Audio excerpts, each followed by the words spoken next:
Hey, what's up everybody? Video 44 coming at you with another video. Alright, so we're talking about the LA Lakers and the Philadelphia 76ers in an early matchup for us in the West Coast. It's a 4 p.m. Pacific, 7 p.m. matchup in the East. Philadelphia, they're a really good team, man. They got Joel Embiid on this squad. He's the league leader in points, 32 points, averaged at this point, 11 rebounds on the season. And to be honest with you, Joel Embiid is somebody right now who we are going to have trouble guarding regardless if Anthony's on the floor or not, because everybody has trouble guarding him, so we're not going to trip about that. But Anthony Davis, LeBron James, and Cam Reddish are game time decisions, so hopefully all three of them will be able to go. Of course, we're going to be missing Rui Hachimura with the nasal fracture, and Jared Vanderbilt is still listed as out for this game, which is very frustrating for me as a fan, but we're going to make sure that he comes back healthy rather than rushes back in general. We don't want him rushing back. So whatever the case may be, until he's 100%, we just are going to be patient with our players. Of course, Gabe Vincent is also out and is not expected to be reevaluated for probably another week or so. So we're still down a lot of people, man. We just played a game against Cleveland Cavaliers where we only had about 8 players rostered for us, or rather in rotation, and we did a fantastic job against the Cleveland Cavaliers. Won that basketball game. You know, guys just really played well, man, from top to bottom. LeBron James didn't shoot his best, but his energy was there. Anthony Davis gave us over 30 points, helped us a big deal. I thought that we just played fantastic defense. You know, a lot was pointed out about how Max Christie's defense really shined against Donovan Mitchell, who I believe went 4 for 16 or something like that. When we put him on Donovan Mitchell, we had a very, very successful situation, and there was a sequence where Max Christie was able to guard him that was highlighted by NBA.com on Instagram. So shout out to Max Christie for making himself known as an elite defender, potentially somebody who can become an elite defender. That's not a shock to me. We've been talking about Max Christie's defense for over a year now, so you guys know, if you've been following me, that I've always thought Max Christie could do what he did yesterday against others. We could have had him used in the playoffs. I'd have had him in regular rotation last season because I thought we needed him and just didn't use him. But all in all, he's getting an opportunity with guys missing, and I hope that that opportunity continues, because I think he's going to do more of the same tonight, particularly against a guy like Tyrese Maxey, who is probably going to be an all-star this year. The Philadelphia 76ers point guard, speed demon, man. Him and De'Aaron Fox are, in my opinion, the two fastest people in the game. And when you go up against Tyrese Maxey, you got to know that he's always been capable of lighting it up, scoring the ball. He had a 50-point game a few weeks ago, and he's been averaging over 25 points a game, if I'm not mistaken. So just keep an eye open for Tyrese Maxey. He's lighting it up from behind the arc. He's lighting it up on the inside. He's lighting it up for the mid-range. He's lighting it up from everywhere. And basically, it's a two-man attack when you talk about the Philadelphia 76ers.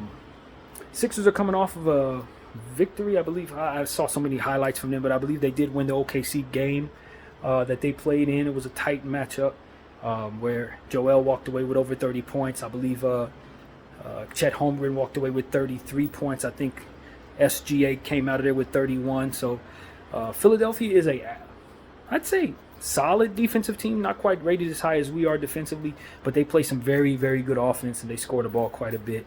They're a much better offensive team than us, so we're going to have to take advantage of the holes that may be available defensively. But there aren't many. They're very good. That's the thing. We just happen to be a little better, for whatever that's worth. So Philly's one of the best teams in the league right now, man. We just got to be honest about that. But so if you look at the Lakers, I'd say so are we, believe it or not. We've won 7 of the last 10 games. I know a lot of people are talking about how they're disappointed in us and that we're missing players and we haven't been playing well and all these different things. But if you really look at what the Lakers have been doing for the last 10 games, it ain't been a whole lot of losing. We've been finding ways to win games in spite of our circumstances, and in spite of not playing very well. And a lot of that has to do with LeBron James, who I believe is averaging over 25 points a game this season.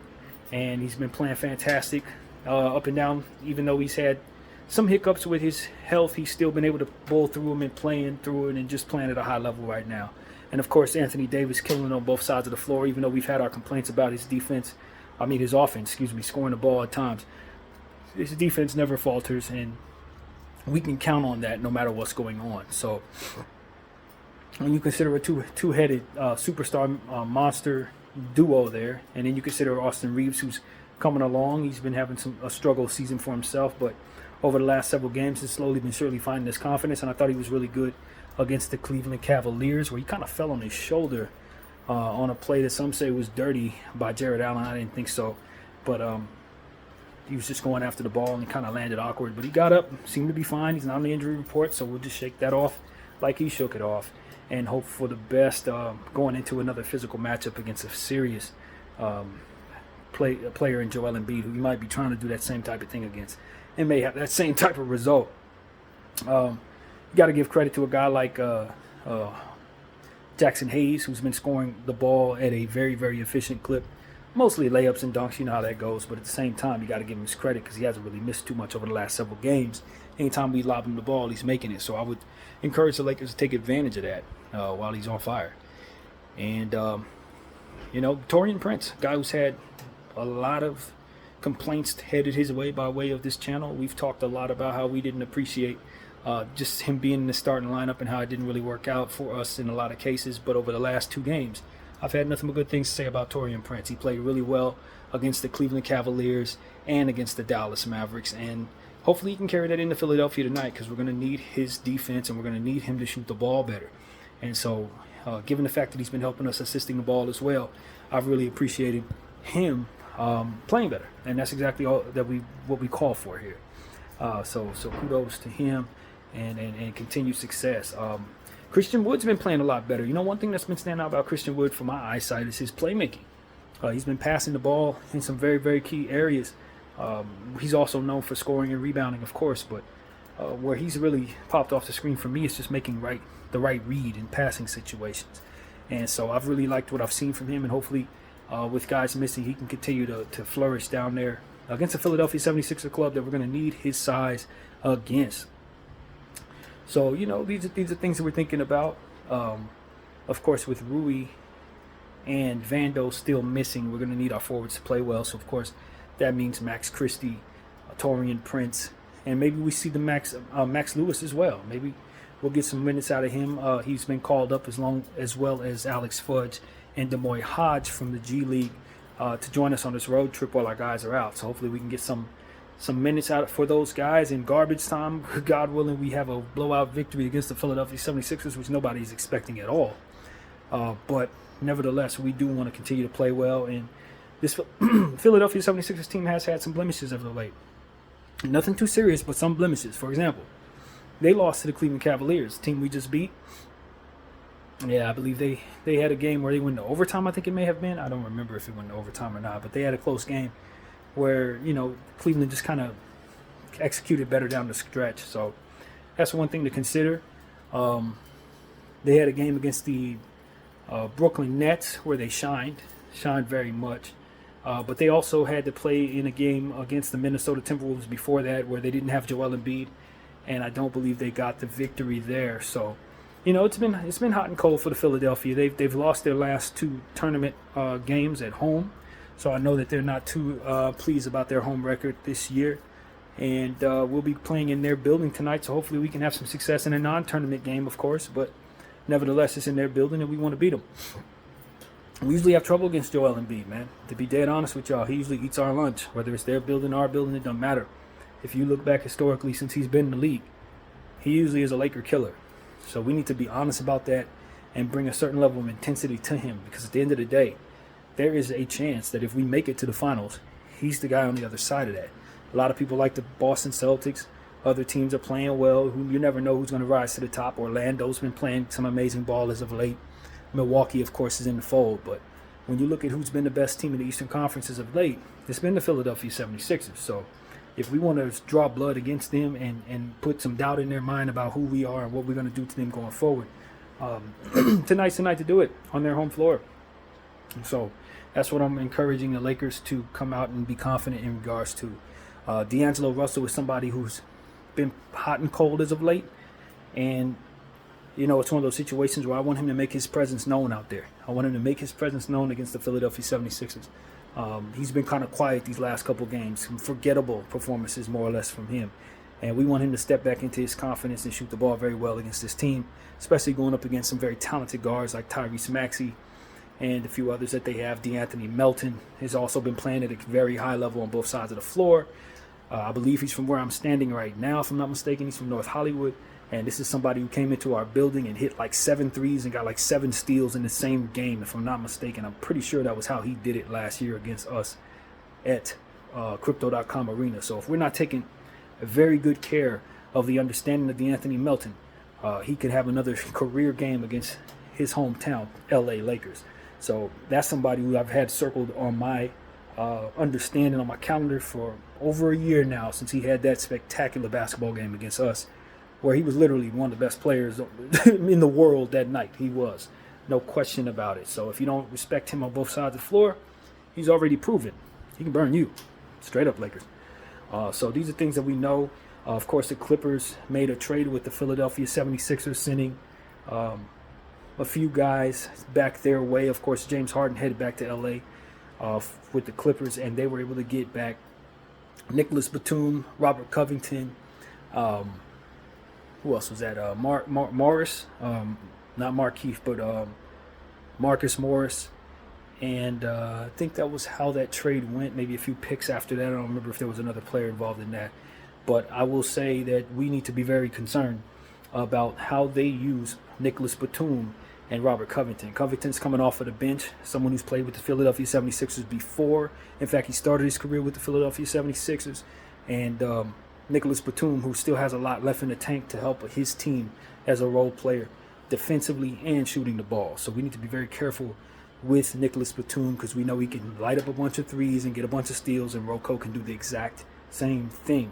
They have Batum in the starting lineup, so we need to understand that our forward deficiency issues could potentially be exploited by a player like that, who's not expected to do too much, but is very capable of doing a lot, especially when motivated.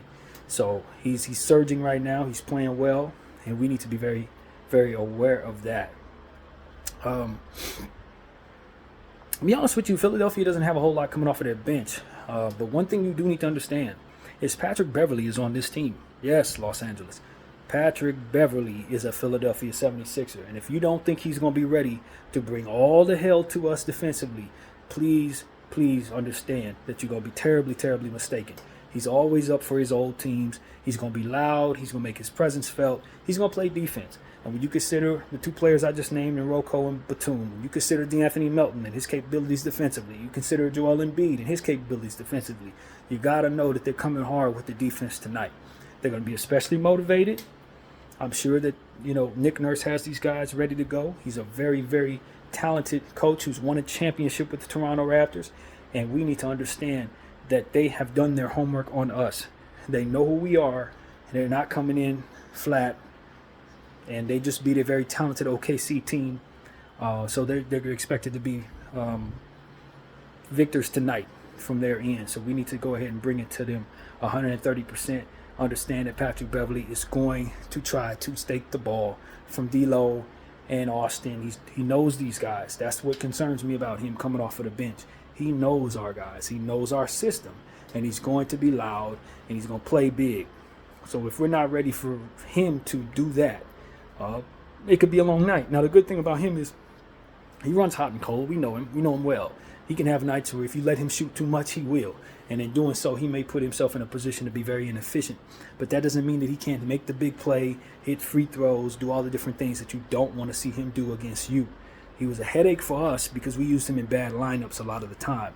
But he was also spearheading a lot of our passion and what it is that we did defensively. So we have a lot of respect for Patrick Beverley. He still has something left in the tank. He's on a very good team this year, and he's coming. So be ready for Patrick Beverley. Do not sleep. Paul Reed is on this team, a player that I like a lot from the Philadelphia 76ers, somebody they just re-signed to the power forward position. He's somebody who can catch lobs, shoot the three a little bit, play some defense, rebound the ball. Nice power forward for them. Definitely pay attention to Paul Reed. He's going to get some minutes tonight. And they got another ex-Laker on this team as well that they're not using in rotation right now. Mo Bamba did sign with the Philadelphia 76ers last minute. We thought he may be coming back to us. He did end up going to Philly, playing behind Joel, playing behind Paul. Probably won't see him too much tonight, if at all. But he's there, so we need to understand. Anytime you're going up against old Lakers, especially ones that were just on the team last year, they're going to be inspired to play well. They're going to be inspired to beat you. That's just what it is, man. Every single time. So if there's ex-Lakers on the team, you better know who they are. Patrick Beverley and Mo Bamba. So these are things we're paying attention to. Korkan Korkmaz is also on this team. I know they probably won't use him either. Him and Bamba will kind of phase out of rotation, but that can change. Nick Nurse does what he chooses. Jaden Springer, a young player, a second-year guy, is also on this squad from last year. He's capable of doing some things. I'm not sure his position. Got a lot to learn about Jaden Springer, but I'm aware of his name and I'm aware he's on this team, so we need to do some homework on him and figure out if he can hurt us off of that bench. The reality is they don't really have a whole lot coming off of that bench. It's just basically Patrick Beverley, Paul Reed, and Rocco. That's kind of how they have it in rotation at the moment. And the way our Lakers played last game, our bench was a shining star out there. We only used 3 players, but those 3 players only missed like 4 shots. They're talking about Austin Reeves, talking about Christian Wood, and you're also mentioning Jackson Hayes. Those guys were all very efficient, very much involved in the game last. And you consider that even though Max Christie started, you can consider him somewhat of a bench mob player. We had fantastic play from our role guys in the last game. In fact, the only person who didn't go in double figures was Taurean Prince with 7 points, and he had a fantastic plus-minus. I think his plus-minus was higher than anybody else on the court. So when you consider how well the Lakers are coming off this Cleveland Cavalier road victory, you expect for them to come in and take it to Joel tonight. But as hot and cold as we tend to be, hopefully it won't be any letdowns tonight. But all in all, I do expect for us to come in high octane, knowing that the Philadelphia 76ers have been a problem for us for the last several years, man. I don't think we've won too many games against them, if any, over the last 3 years. So honestly, I don't remember us beating the Philadelphia 76ers at all over the last, maybe longer than that. I don't remember the last time we did beat them. Maybe once in the last 5 years, something like that, seriously. So somebody else would have to do the homework on that, but I'm telling y'all, just from my mind's eye, we'll never beat them, man. Never. So this is a game where I'm expecting the Lakers to come out and take that seriously. Come out and have a certain level of respect for what this team is capable of doing this season. They have the reigning MVP and the leading scorer in the league right now. And Tyrese Maxey is an all-star this year. Unless he goes down with an injury, he should be voted on by the coaches. So at this point, I'm not looking at anything in regards to the Philadelphia 76ers lightly. We have to come in strong. We got to play both sides of the floor with a certain level of intent. And we need to be smart out there, hit your free throws, key things like that, box out. We've had issues with that. Offensive rebounding could be a problem tonight going up against Joel and Paul Reed and those guys. So if we're not taking that aspect of our game seriously, it could be bad. I would love to see us get Joel in foul trouble, because they're not the same team without Joel Embiid, obviously. Make them run some small ball, make them be Tyrese Maxey dependent, and I think that can be a much smoother game for us to try to attack them on the interior. But that's just my point of view. That may not actually work out for you. Anthony Davis gonna have a lot to say about what happens out there in that regard. You got to draw fouls against this guy. What else, man? That's really where my head is. Obviously, anytime we're talking about going into an Eastern Conference matchup, you're talking about LeBron James and one of the final times he may be in that building. Now, no guarantee LeBron's going to retire anytime soon, but LeBron James is going to be 39 years of age in December. So if you were, paying attention, it ain't going to be too many more times he's probably going to go to the Philadelphia 76ers arena. Even if he plays for another 5 years, that might be a load management game or an injury game. You just can't be certain when you're ever going to see him again if you're a Philadelphia fan. So he knows that, and he's going to come in with a certain level of intensity anytime he takes his show on the road. So I expect for him to have a certain level of intensity tonight. He's going to want to play up for the Philadelphia 76er fans or the Laker fans. We're going to be in the building for sure. Every time we go to Philly, it's a lot of Laker fans. So I expect half that building to be rooting for our team there. And I think it's going to be a hell of an atmosphere. I really do. The Lakers are going to be wearing their yellow uniforms tonight. Philadelphia is going to be wearing their city brotherly love navy blue and red, white uniforms, but mostly navy blue. So that's what you're going to be seeing tonight. And I'm only expecting 2 players to be missing from the Philadelphia 76ers. I believe one of them is Daniel House Jr., and I think the other one is Jaden Springer. I think Jaden Springer actually might be on the injury report tonight as day to day. So both of those guys could potentially suit up. That's something to be understood. They're both day to day, not out. So yeah, man, the Lakers are still down. We got like 6 players on the injury report, as you guys know. But we're gonna suit up probably most of those people. I expect LeBron James, who is day to day, to play, and Anthony Davis is expected to play. He's probable. So that's what we're looking at there. And of course, we got our fingers crossed for Cam Reddish, who's been one of the best defensive players in the league, leading the league in steals right now. Hopefully he can go as well, so that we'll have that defensive tandem out there with him, Anthony Davis, and of course the newly understood to be defensive Max Christie, who I hope gets some more minutes tonight, man. He's earned that. His jump shot's been falling pretty good. His athleticism is there. I think Max Christie is a natural two-way basketball player, so I'm really excited about his future, and I do not want the Lakers to involve him in any trades. So yeah, man, those are the things that are on my mind. I've heard a lot about Zach LaVine since we're talking about trades. Much has been said about the Lakers being interested in making a trade like that. Of course, we can't do anything until middle of December. I'm not really sure exactly. Somewhere in the middle of December, so that's coming around the corner. So I think guys are going to be playing with a certain level of intensity, knowing that they could be shopped around. Just because the trade is with the Chicago Bulls does not mean that a third team won't get involved to try to snatch one of these guys that we're moving in that trade. So in a game like this, I think a lot of guys whose names have been mentioned in trade rumors are likely going to want to show up and show out. A guy like D'Angelo Russell is probably going to want to have a good game on the Eastern Conference, in the Eastern Conference matchup like this. I'm not sure if this game is on national television. My gut tells me it is on one of the national televised platforms, but I honestly don't know, man. So I don't want to tell you it is. It should be. It's Joel versus LeBron and AD. They should definitely make this a nationally televised game, but that they did, I do not know.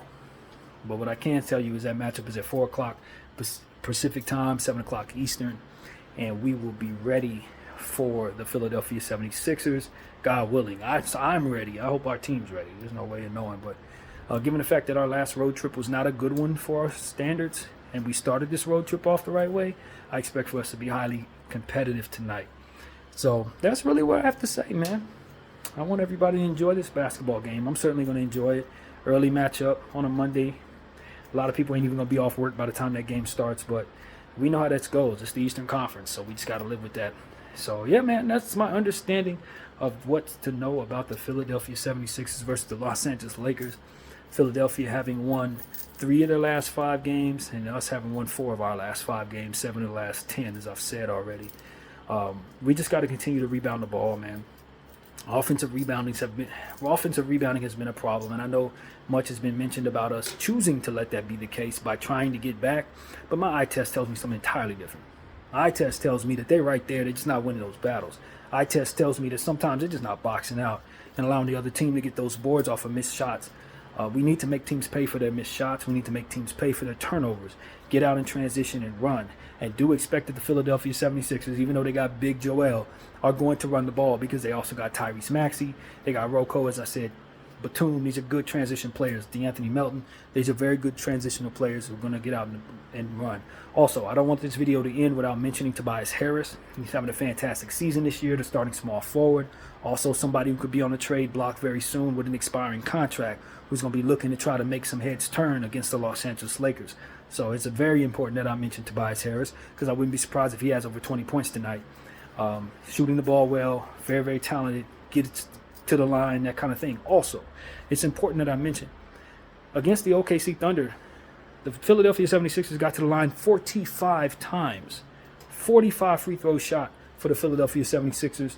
So we need to be very aware of just how much foul trouble we can actually get into with Joel Embiid down there drawing fouls on every play. He's going to flop. He's going to do whatever he needs to do. Tyrese Maxey's going to speed past people, try to draw contact. Melton, same thing. These guys get to the line, man.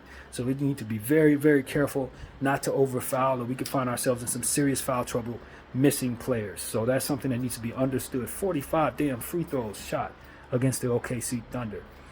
So that's very important. I want people to consider that when going up against this matchup tonight at home for them. So, yeah, man, that's what I got to say. Be ready for the Philadelphia 76ers. I expect you need to score over 115 points to win this basketball game. Probably over 120 points to win this basketball game. And we've said that a lot lately. It's an offensive league right now. So while we play good defense as a team, If we can't score, if we want to shoot 20% from behind the arc, you don't expect all your interior points to do the job for you. Philadelphia 76ers launched over 41 3-point shots in the last game against the OKC Thunder. And so did the Thunder. They launched like 45 of them or something like that. So we need to understand just how willing this squad is to shoot the basketball. So these are things that we need to understand, man. Going into here, they shoot three and they shoot free throws, and they have interior ability with Joel Embiid down there. You know, he likes to shoot jumpers and stuff like that a lot of times. So, yeah, man, that's where we're at, man. Los Angeles Lakers, Philadelphia 76ers, BDL 44. I thank you all for watching.